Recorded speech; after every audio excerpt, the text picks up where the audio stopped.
lagi di podcast BD episode ke-6 bersama aku Novi dan rekan aku dan aku Rahma. Kali ini kami mengundang salah satu narasumber yang sangat luar biasa seperti narasumber sebelumnya, yaitu ibu dari Kaprod jurusan RPL. Nah, bagi kalian dari jurusan RPL tentu tidak asing lagi dengan ibunya, dan bagi kalian yang belum tahu, mari kita kenalan langsung dengan ibunya. Silahkan ibu memperkenalkan diri. Halo, selamat siang. Nama saya Niwayana Nisdamini. Saya sebagai Kaproli di Rekayasa Perangkat Lunak. Baik, ada baiknya kita menanyakan kabar ibunya. Ibu apa kabar? Sehat? Sehat. Baik, apakah ibu sudah siap untuk kami berikan pertanyaan? Silakan. Sebelumnya saya izin bertanya. Jadi kan ibu adalah salah satu kaprod dari jurusan RPL. Tentu ibu tahu apa yang menarik dari jurusan ini, serta apakah ibu bisa menjelaskan sekilas tentang jurusan RPL ini? Oke, untuk jurusan RPL itu adalah jurusan yang mempelajari tentang pengembangan perangkat lunak. Ya, bisa tahu ya, perangkat lunak itu kan software sebenarnya. Ya, itu pembelajarannya antara lain itu adalah untuk pembuatan, pemeliharaan dan manajemen organisasi perangkat lunak sama manajemen kualitas perangkat lunak. Nah, selain itu juga merupakan pengembangan terkait dengan software komputer, ya, di mana kita membuat pemrograman web, kemudian ada pembuatan aplikasi, dan sekarang kita sudah berubah konsentrasi namanya PPLG, ya, PPLG pengembangan perangkat lunak dan game. Jadi kita juga ada pengembangan gamenya. Ya, yang menarik di sini untuk RPL, yaitu mungkin di sini anak yang yang suka coding misalkan. Ya, kita di sini saat biasanya di penerimaan siswa baru kita mesti mencari orang yang memang benar-benar minatnya ada di coding atau gamer istilahnya gitu. Oke, berarti di balik aplikasi game yang sedang populer hari ini itu ada gininya ya, coding-codingnya gitu ya. Coding. Iya. Jadi lanjut ke pertanyaan selanjutnya. Biasanya di setiap pembelajaran itu ada metodenya sendiri. Biasanya ibu menggunakan metode apa sih dalam pembelajaran di RPL? Apakah lebih ke praktik atau ke teori? Kalau di RPL itu kebanyakan ke praktek ya. Kalau di RPL kalau kita kasih teori itu kayak menghayal. Ya, coding nggak bisa dihayal gitu. Itu semua perintah-perintah yang mesti diingat gitu. Semua dalam istilahnya yang mesti dibuatkan di sini juga bahasa Inggris, matematika yang penting itu untuk coding gitu. Ya, terbiaya nggak bisa. Teori kita susah. Oke, ya harus praktek. Mungkin ibu kalau dalam kepo nih kan tadi ibu bilang kita harus mencari siswa yang emang tertarik sama coding. Nah, dari segi sudut pandang ibu tuh gimana cara menilai apakah anak itu benar-benar minat sama coding apa enggak sebelum dia milih jurusan codingnya gitu? Kalau kita di sini kan nggak bisa ya, di IndoBP kita nggak bisa. Tapi setelah kita di kelas 10 kita baru bisa melihat siswa masing-masing siswa ya dia tertarik apa enggak.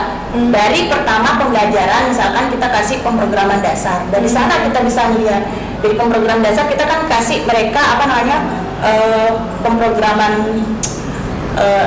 dasar di mana coding awal gitu, coding awal. Dari coding awal mereka udah nggak seret, itu udah ini minatnya ke sini gitu. Ya, tapi sampai kelas 3 kadang-kadang mereka setelah PKL mungkin di sana mereka dapat tambahan ilmu, jadi ternyata begini gitu. Setidaknya mereka bisa melewati sampai kelas 3.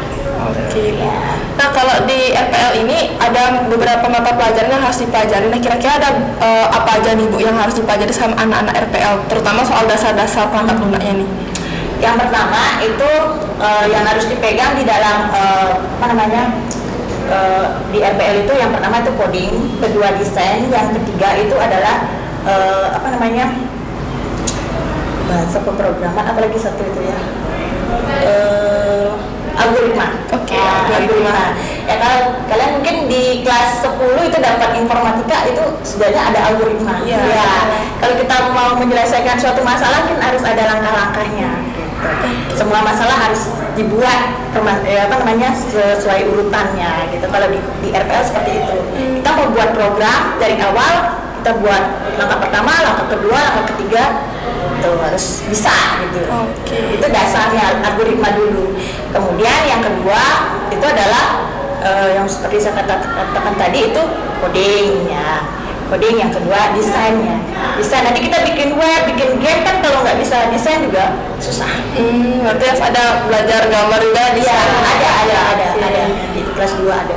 Oke, sama ternyata nggak kalau sama kayak gini ya jurusan lain itu juga ada desainnya, harus semuanya seimbang gitu ya. Iya, desain harus ada, semua harus ada desain sekarang kan. Oke. Kira-kira keterampilan apa aja yang harus dimiliki sama siswa-siswi kalau misalnya mereka itu mau mempelajari perangkat lunak? Keterampilan dasar kayak gimana itu? Ya, yang harus dikuasai. Yang harus dikuasai ya itu coding itu sendiri yang harus dikuasai. Yang pertama coding, selain itu nanti kedepannya mereka itu di bisnis setidaknya kan. Di awal kita pembelajaran di RPL itu kita memberikan proses bisnis, tingkatan semua profesi seorang programmer seperti apa, ada urutannya itu. Oke, Ibu. Kalau kira-kira tantangan terbesar Ibu selama menjadi kaprok RPL itu gimana Ibu? Tantangan terbesar selama Ibu mengajar siswa-siswi udah berbagai angkatan nih, ada nggak tantangan? Saya dari mulainya ada RPL di SMK. Berarti udah banyak ya tantangannya? Iya, dari 2005 sampai sekarang. Itu tantangannya ya perkembangan teknologi itu kan terus. Iya. Nah, pasti ada software yang harus diganti. Kita juga harus belajar lagi gitu. Iya. Tapi setidaknya kita di RPL kita udah tahu dasarnya, ya udah sambil jalan gitu. Oke. Pelajari lagi. Kira-kira kalau misalnya Ibu udah melihat ada siswa-siswi yang ternyata dia kurang berminat sama coding, gimana sih cara Ibu supaya dia itu ada ketertarikan lah sedikit gitu dan bisa tertarik sama codingnya gitu? Karena kan kalau udah masuk jurusan itu siapa tahu dia baru ngehnya ternyata nggak tertarik pas kelas 11, itu gimana menurut Ibu tanggapannya? Gimana ya? Kalau biasanya kita carikan yang temannya memang bisa gitu ya, kita dampingi gitu, selalu seperti itu. Pelan-pelan lah gitu ya, nggak terlalu dipaksakan, nggak pelan-pelan. Kamu gimana? Oh iya bisa Bu gitu. Misalnya mereka selalu curhat sih sama guru, Bu kok susah gitu, tapi lama-kelamaan bisa sih kebanyakan. Iya, karena tak lihat coding itu kan emang sebenarnya itu karena ini emang pernah lihat di website tuh kan warna-warni gitu menarik gitu kan, tapi tak cari artinya kok susah ya artinya gitu, karena kan nggak selalu bahasa Inggris semuanya gitu, kadang emang disingkat-singkat itu kan. Nah kalau kagum sama anak RPL, wah dia kok bisa ngerti ya websitenya gitu, dia tahu rapi apa enggaknya gitu. Ya itu dan warna itu juga menunjukkan kerapian, kita bisa membaca gitu loh. Ini fungsi ini sambungannya ini gitu, ada maksudnya itu. Oke, Ibu, luar biasa sekali ya ternyata jadi anak RPL ada tantangan terbesarnya, jadi kaproknya juga ada tantangan terbesarnya juga gitu. Harapan Ibu sama anak-anak RPL angkatan sekarang nih dan angkatan seterusnya gimana Ibu? Ya angkatan sekarang dan selanjutnya itu harapan saya semoga mereka kedepannya lebih sukses lagi, karena sebelum-sebelumnya juga kebanyakan sudah ada jadi CEO, mereka semua pada membuat bisnis gitu. Saya lebih senang melihatnya mereka bisnis gitu. Kedepannya lebih sukses lagi. Iya, luar biasa sekali Ibu. Itu dia tadi teman-teman ada tanggapan dari ibunya, dan dia menjelaskan juga ibunya nih gimana sih kalian akan jadi anak RPL tuh kayak gimana nanti ke depannya gitu. Jadi kalau misalnya teman-teman sekarang belum menentukan jurusan dan mungkin tertarik sama RPL, dari tanggapan ibunya kalian bisa tahu nih gimana serba-serbi menjadi anak RPL gitu. Rating kesusahannya Ibu kalau jadi anak RPL dari 1 sampai 10 berapa kira-kira rating kesusahannya? Kesusahannya Ya. lumayan ya. Ya 50-50 lah. Oke, nyari aman dulu. Harus kalian sendiri yang mencicip dulu ya, dicari-cari dari sekarang. Oke, itu dia. Semoga informasi dari yang Ibu sampaikan tadi itu dapat bermanfaat juga bagi teman-teman yang mungkin lagi sekarang udah dapat jurusan RPL atau mungkin belum memutuskan memilih jurusan apa Masih gitu ya. bingung mau milih jurusan apa dan mungkin punya minat di game. Ya, siapa tahu yang kepo sama game itu sebenarnya di latar belakangnya itu apa sih gitu. Itu dia coding teman-teman. Jadi kalau kalian asik main game, kan harus tahu kesulitan menjadi seorang programmer yang masih game. Iya, jangan jadi konsumen aja, tapi harus jadi produsennya juga. Iya, itu dia. Terima kasih Bu karena sudah meluangkan waktunya dan kesibukannya pasti banyak sekali ya. Untuk teman-teman